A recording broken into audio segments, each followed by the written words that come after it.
나에게로 돌아오니라. 아멘. 죽은 자와 산 자 사이에라는 제목으로 하나님 말씀 전하겠습니다. 민수기 16장은 고라와 그의 무리의 반역으로 시작되고 있습니다. 레이 자손 고라와 르우벤 자손 다단과 아비람이 모세와 아론에게 반기를 들죠. 그 이유가 뭔가 하면 왜 너희 둘만 탑리더로 서 있냐는 겁니다. 왜 너희 둘만 제사장 직분을 감당하고 있냐, 우리 모두가 다 자격이 있다라고 반기를 드는 거죠. 그 결과가 어떻게 됐습니까? 하나님이 진노하셔서 땅이 갈라져서 그들을 삼켜버리는 일들이 일어납니다. 하나님이 그 정도 하셨으면 이제 그만해야 될 텐데 사건이 끝나지가 않아요. 그 엄청난 하나님의 진노의 사건이 일어난 그 다음 날 백성들은 오히려 모세와 아론을 향해서 뭐라고 얘기하냐면 너희가 여호와의 백성을 죽였다라고 모세와 아론에게 분노하면서 그들을 치려합니다. 자, 그때 아주 급하게 여호와의 영광이 해막 가운데 나타나고 하나님께서 모세에게 이렇게 말씀하시는 거죠. 너희는 이 회중에게서 떠나라. 내가 순식간에 그들을 멸하려 하노라. 그리고 나서 어떤 일이 생깁니까? 연병하네 이런 말이 아니고요. 이 연병, 그 돌림병이라고 말하는 이런 병이 백성들 가운데 이렇게 퍼지기 시작합니다. 아론은 모세의 명령을 따라서 향로의 제단에 불을 담아서 그 전염병이 돌고 있는 백성 가운데로 급히 달려가고 있죠. 저는 이 장면이 구약 전체에서 가장 강렬한 어떤 인상을 주는 어떤 중보의 현장이라고 생각을 합니다. 가장 강력한 인상을 주는 중보의 현장. 왜냐하면 아론은 하나님의 진노와 그 하나님의 진노 가운데 죽음의 어떤 형벌, 죽음의 징계를 받고 있는 그 돌림병이 도는 현장 가운데로 자신의 생명을 걸고 달려가서 하나님과 그 죄인들 사이에 그 중보자의 역할을 감당하고 있기 때문이죠. 그 자리는 감염될 수도 그리고 죽을 수도 있는 자리였습니다. 근데 아론은 지체하거나 멈추지 않습니다. 왜 지체하거나 멈추지 않았을까요? 한 사람이라도 더 살리고자 하는 그 마음이 아론 가운데 있었기 때문에 그 위험한 곳으로 뛰어들어가는 것을 지체하지도 멈추지도 않았습니다.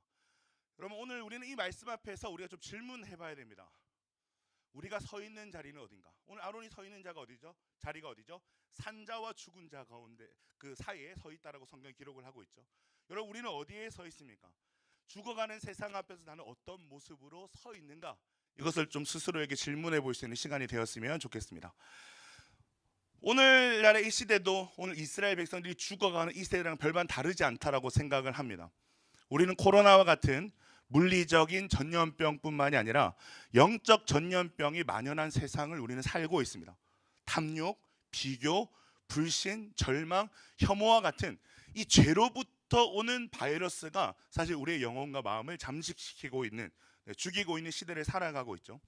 예전에 사람들은 우리가 불행한 이유가 돈이 없어서 그런 줄 알았습니다. 못 배워서 우리가 불행한 줄 알았습니다. 먹고 살기가 어려워서 그런 줄 알았어요. 그런데 이제 모든 사람들이 고학력자가 됐죠. 이제 대학을 안 나온 사람들이 거의 없을 정도로 고학력 시대가 됐습니다. 특히 대한민국이. 이제 먹고 사는 문제 때문에 고민하는 대한민국 사람은 거의 없습니다. 모든 가난하고 어려운 사람들이 대부분 복지 혜택을 받을 수가 있습니다. 그런데 사람들은 지금 이 시대를 살아가는 사람들을 보면 이전보다 훨씬 더 영혼의 깊은 절망 가운데 살아가고 있다는 것을 여러분, 우리는 여러 지표를 통해서 수차례 확인을 했습니다. OECD 통계에 따르면 한국은 10대, 20대, 30대 자살률이 1위입니다. OECD 국가 중 1위라는 거예요. 작년이죠. 2024년이 최근 13년 만에 최고의 자살 기록을 자살 숫자를 기록했습니다. 그 통계에 따르면 작년에 하루에 40명 이상이 스스로 목숨을 끊었다는 통계가 나옵니다. 그 상당수가 여러분 청년들이에요. 그 상당수가 청년들입니다. 여러분, 무엇이 이들을 죽게 했을까요? 왜 아직 제대로 꽃도 피워보지 못한 이들이 여러분 그 죽음이라는 것을 선택을 해야 됐을까? 여러 가지 이유가 있을 수 있겠죠. 그런데 우리는 그 여러 가지 이유 말고요, 정말 근본적인 이유를 우리는 말할 수 있어야 돼요. 근본적인 답을 우리는 갖고 있어야 됩니다. 팀 켈러 목사님이 하나님을 말하다라는 책에서 이렇게 얘기합니다. 우리가 하나님을 잃어버릴 때 우리는 단지 종교를 잃는 것이 아니라 삶의 이유와 존재 의미 자체를 잃어버린다. 한 번 더 이야기 드릴게요. 우리가 하나님을 잃어버릴 때 우리는 단지 종교를 잃는 것이 아니라 삶의 이유와 존재 의미 자체를 잃어버린다. 여러분, 하나님을 잃어버린다는 게 뭐란 말이에요? 우리의 존재의 이유에 대한 상실이라는 거예요. 존재의 이유를 잃어버리는 거라고 말하고 있는 거죠. 최선을 다해 열심히 살고 남들보다 조금이라도 우위에 서기 위해서 밤낮을 몸부림치며 어떤 자기의 살아갈 이유, 자신의 존재를 증명하려고 애쓰지만 제대로 된 증명이 안 되는 거예요. 제대로 된 증명이 안 되는 거죠. 기껏해서 요 정도 내가 성취하거나 요 정도 내가 올라가면 내 자신의 어떤 존재를 증명할 수 있겠지라고 여기까지 올라갔는데 그 자리에 서 보니까 더 큰 흔들림이 있는 거예요. 여러분 왜 그럴까요? 나보다 더 좋은 환경을 가진 사람, 더 외모가 수려한 사람, 더 똑똑한 사람들은 항상 존재하기 때문에 그렇습니다. 하나님을 만나지 않으면, 하나님의 창조 목적과 사랑 안에서 존재의 이유를 발견하지 못하면 여러분 우리는 결코 살아가고 또 살아내야 되는 근본적인 이유를 절대로 우리는 찾을 수가 없단 말입니다.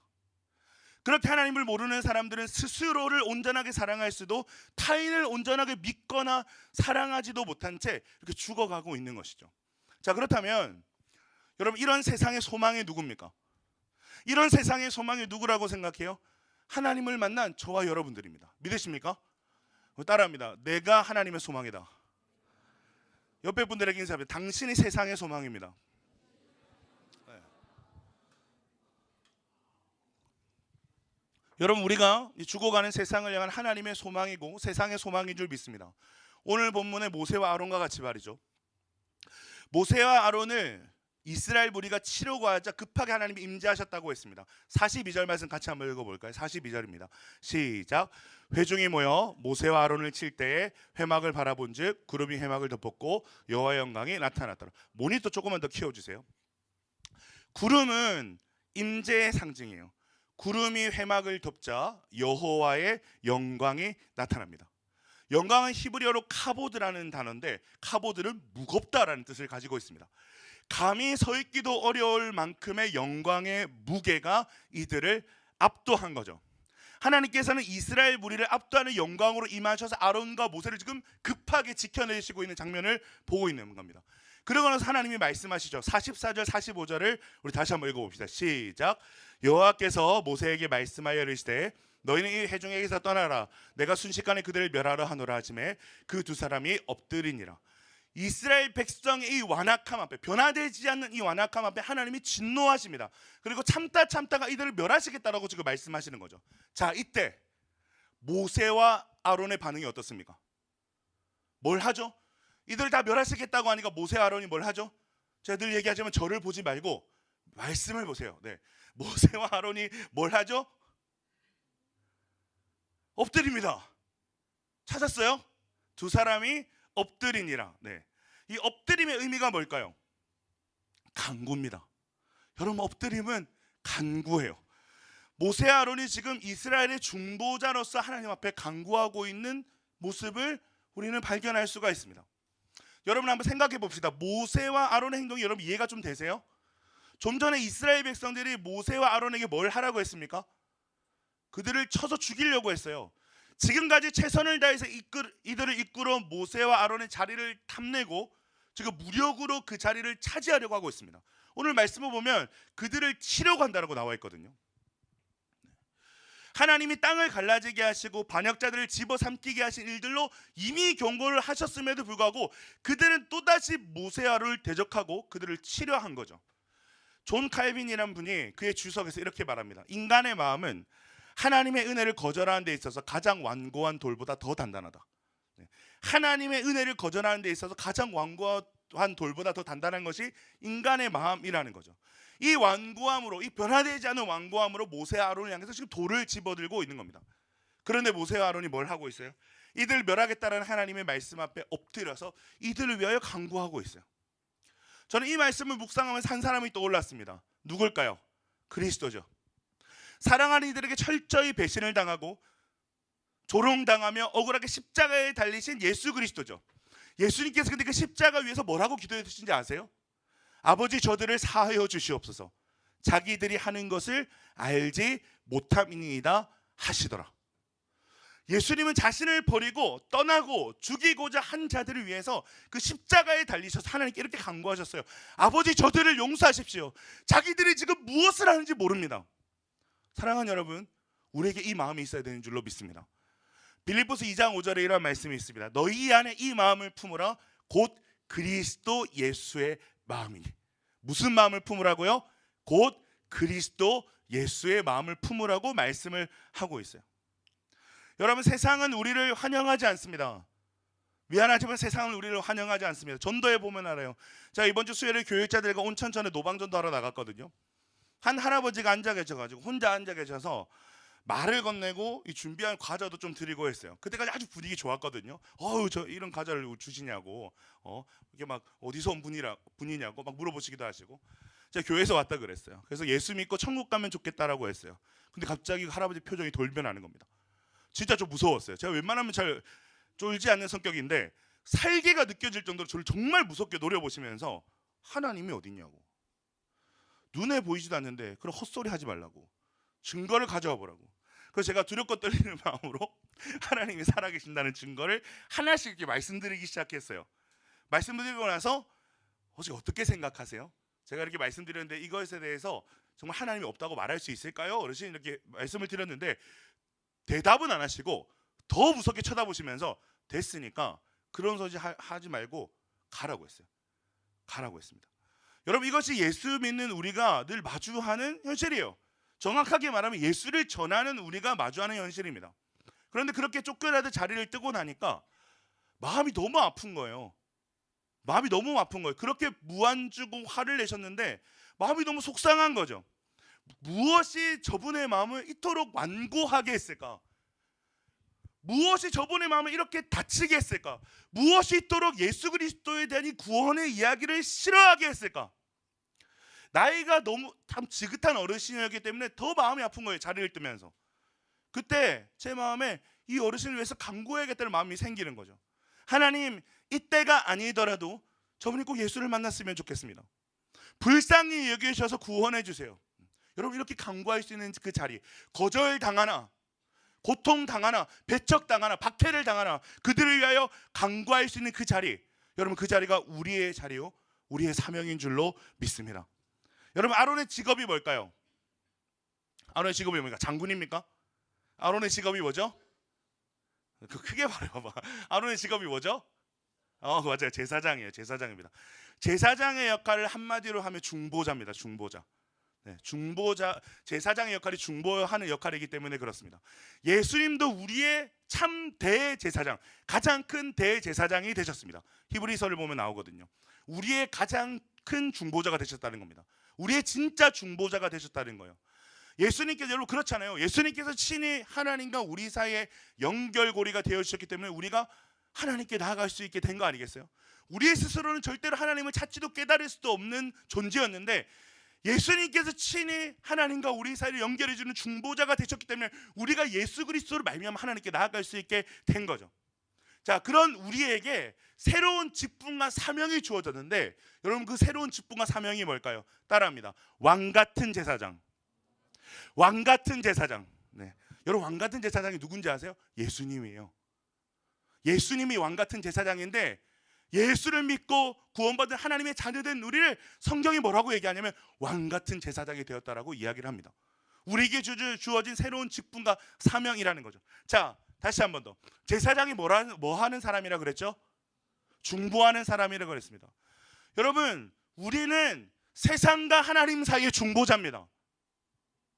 세상과 하나님 사이에 끊어진 다리를 놓는 사람이 예수를 믿고 하나님의 자녀된 우리들입니다.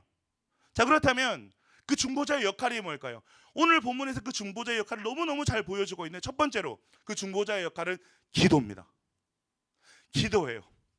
우리는 세상을 위해, 예수를 모르는 자들을 위해 모세와 아론처럼 엎드려서 간구할 수 있는 사람들이 되어야만 됩니다. 해도 되고 안 해도 되고의 문제가 아닙니다, 여러분. 해도 되고 안 해도 되고의 문제가 아닙니다. 왕 같은 제사장으로 부름을 받았기 때문에 그것은 우리의 직무요, 우리의 사명입니다, 여러분. 그렇기 때문에 중보하지 않는 그리스도인들은 사실 직무를 유기하는 그리스도인과 같습니다. 세상을 위해서 죽어가는 영혼에서 중보하지 않고 간구하지 않는 그리스도인들은 사실 직무를 유기하는 그리스도인과 같습니다. 여러분, 우리는 바울이 얘기하는 이 그리스도, 예수 그리스도의 마음을 가지고 세상을 위해서 간구하는 사람들이 되어야 됩니다. 믿지 않는 사람들을 보면서 그들이 나에게 어떤 대우를 해줬든 상관없이 예수를 모른 채 죽어가는 자들을 향해서 우리는 엎드려서 하나님께 간구할 수 있는 사람이 되어야 된다는 거죠. 여러분 믿으십니까? 디모데전서 2장 1절부터 4절 말씀 한번 찾아서 읽어봅시다. 디모데전서 2장 1절부터 4절까지 말씀입니다. 한번 찾아봅시다.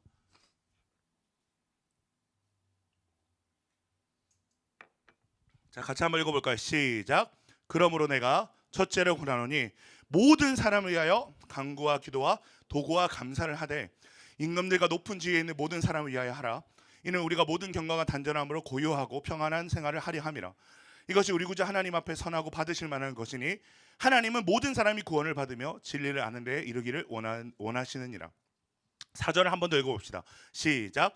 하나님은 모든 사람이 구원을 받으며 진리를 아는 데에 이르기를 원하시느니라. 하나님은 우리를 향해서 모든 사람을 위해서 기도하라고 말씀을 하고 계십니다. 그죠? 네. 1절에 나오는 디모데전서 2장 1절에 나오는 도고라는 말은 우리가 자주 쓰는 중보를 말합니다. 그 도고기도 이꼴 중보기도입니다. 사실 도고기도가 좀 맞는 표현이긴 해요. 근데 우리는 중보기도라는 말을 써왔기 때문에 우리 중보기도라고 하는 겁니다. 왜 하나님은 모든 사람을 위하여 우리가 그들을 위하여 우리가 기도해야 된다고 말씀하십니까? 4절에 보면 모든 사람이 구원을 받으며 진리를 아는 데 이르기를 원하시느니라. 우리의 기도가 어디에 쓰임받는다는 거예요? 모든 사람이 구원을 받으며 진리를 아는 데 이르는 것에 우리의 기도가 사용된다는 것입니다. 구원은 전적으로 하나님 편에서 하시는 일이죠. 사실 사람이 어찌 보태거나 더할 수 있는 일이 아닙니다. 그런데 하나님이 구원받은 우리를 향해서 기도하라고 하시는 거죠. 여러분 그 이유가 뭘까요? 우리가 그들을 위하여 기도할 때 하나님께서 우리에게 당신의 마음을 부어주시기 위해서입니다. 모든 사람이 구원을 받기를 원하시는 하나님의 그 마음이 부어진 사람은 여러분 가만히 있을 수가 없거든요.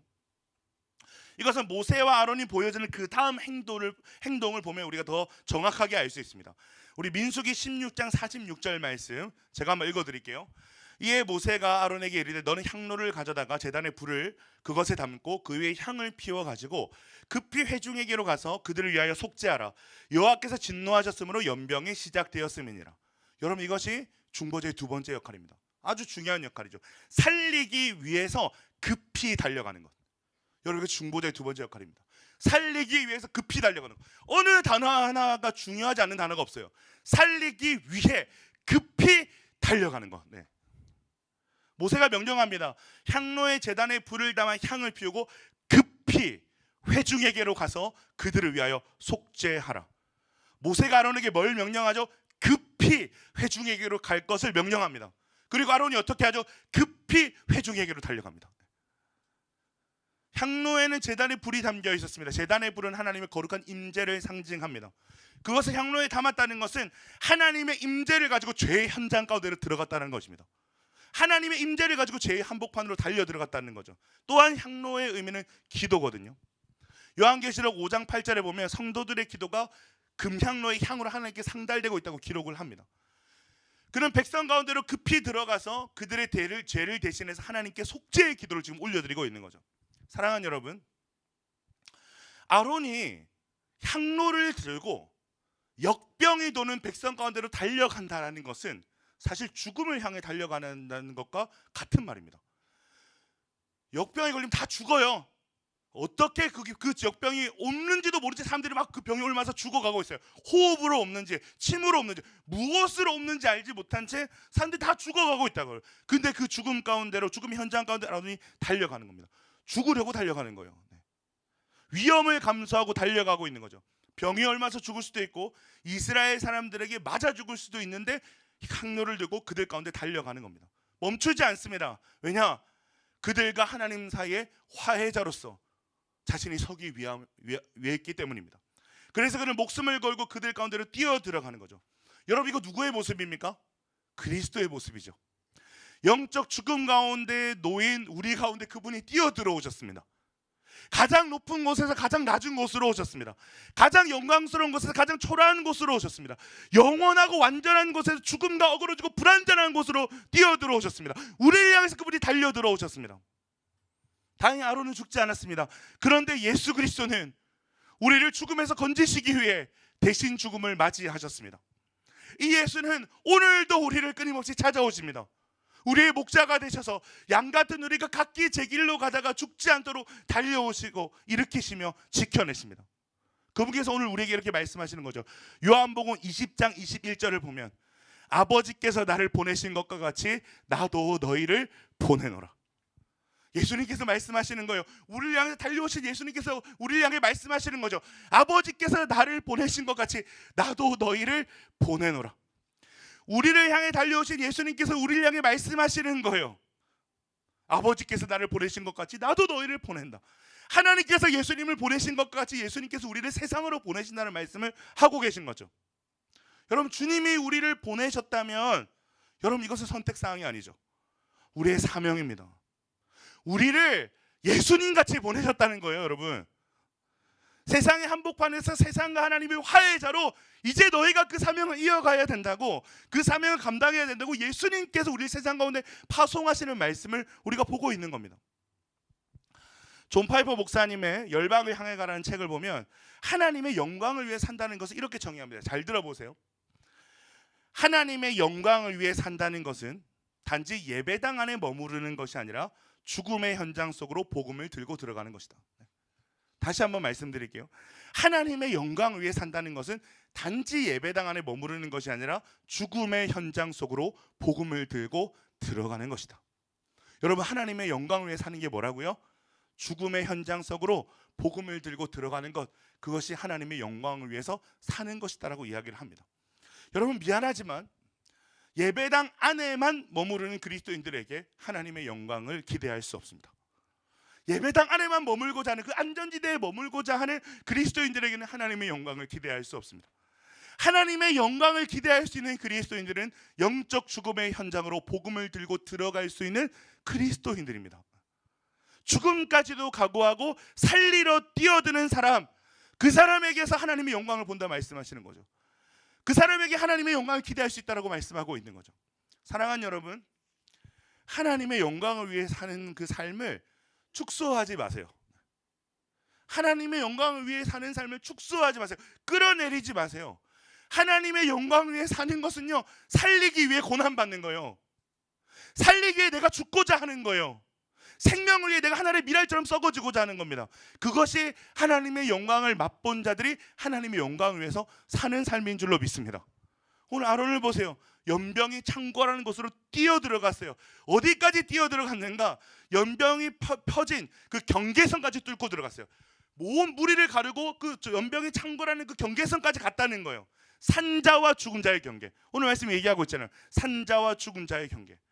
거기에서 아론이 거룩한 불이 있는 향로를 들고 딱 섰을 때 더 이상 거기서부터는 연병이 확산되지 않았더라라고 성경이 증언해주고 있습니다. 하나님이 그곳에 선 자신의 생명을 걸고 그들을 살리기 위해서 뛰어들어갔던 아론의 속죄를 받으시고 더 이상 죽음이 퍼지지 않게 하셨다. 아론이 서 있는 그 곳에서부터, 그 경계에서부터 사람들이 죽지 않고 살게 되었다. 여러분, 이것이 우리가 달려가야 될 자리입니다. 우리가 서 있어야 될 자리입니다. 제가 최근에 한 청년의 안타까운 소식을 들었어요. 이전에 사역하던 교회에서 신앙생활하다 교회를 떠난 청년입니다. 종종 연락도 하고 지냈었는데 최근에 제가 연락을 잘 못했어요. 근데 지난 주일에 그 청년이 스스로 목숨을 끊었다는 소식을 들었습니다. 그 황망한 소식을 듣고 나서 제 마음이 무너져 내렸어요. 너무 미안하고 너무 참담했고 제 자신이 너무 무력하게 느껴졌어요. 제가 그 힘든 마음을 가지고 더운 예배를 드리는데 그곳에서 정말 여러분과 같은 많은 청년들이 눈에 들어왔습니다.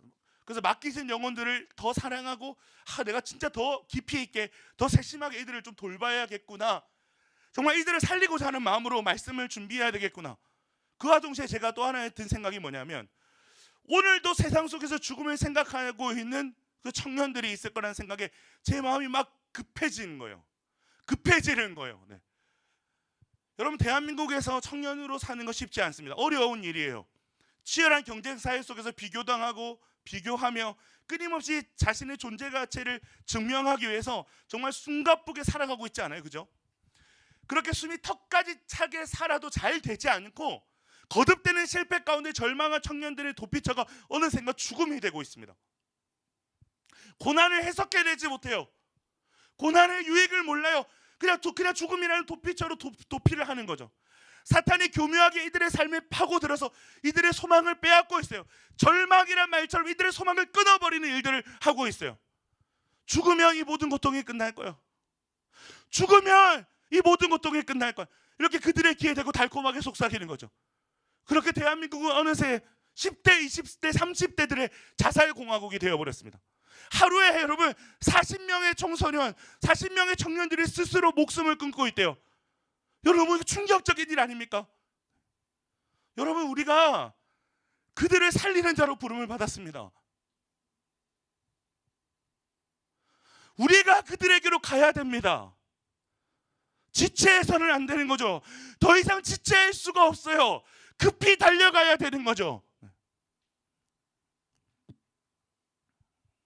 자신의 몸을 그 살리기 위한 화목제물로 드리신 예수 그리스도라는 향로를 들고 여러분, 우리가 그들 곁으로 달려가야 될 때인 줄로 믿습니다.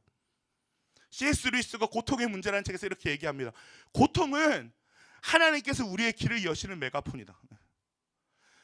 그렇다면 오늘 이 시대의 고통과 죽음은 하나님께서 우리에게 외치시는 경고와 같은 거죠. 그 고통 가운데 그들을 하나님께로 인도하기 원하시는 하나님께서 우리를 향해서 말씀하시는 거죠. 누가 그들을 향해서 달려가겠느냐? 누가 그 죽은 자와 산자 사이에 서 있을 수 있겠느냐? 하나님의 이 부르심, 이 간절한 호소 앞에 이제 정말 반응하며 나아가는 저와 여러분이 되었으면 좋겠습니다. 우리 옆에 분들과 이렇게 한번 인사합시다. 당신은 왕 같은 제사장입니다. 당신은 살리는 자로 부름을 받았습니다. 달려갑시다. 여러분, 우리에게는 위대한 사명이 있어요. 왕 같은 제사장이래요. 왕 같은 제사장, 살리는 자래요. 여러분, 우리는 살리는 자입니다. 우리의 삶이 얼마나 초라하고 못났고 상관없이 여러분, 우리는 살리는 자입니다. 그러한 자리로 우리는 부름을 받았습니다. 여러분, 세상에 시간이 없어요. 이제는 지체하지 말고 정말 그들에게로 달려가야 될 때입니다. 죽음의 현장으로, 세상 속으로 예수 그리스도는 그 거룩한 향로, 살리는 향로를 들고 우리의 가정과 캠퍼스, 직장으로 예수를 모르는 그 누군가에게로 생명 걸고 달려가 그들을 살리는 일에 쓰임 받으시는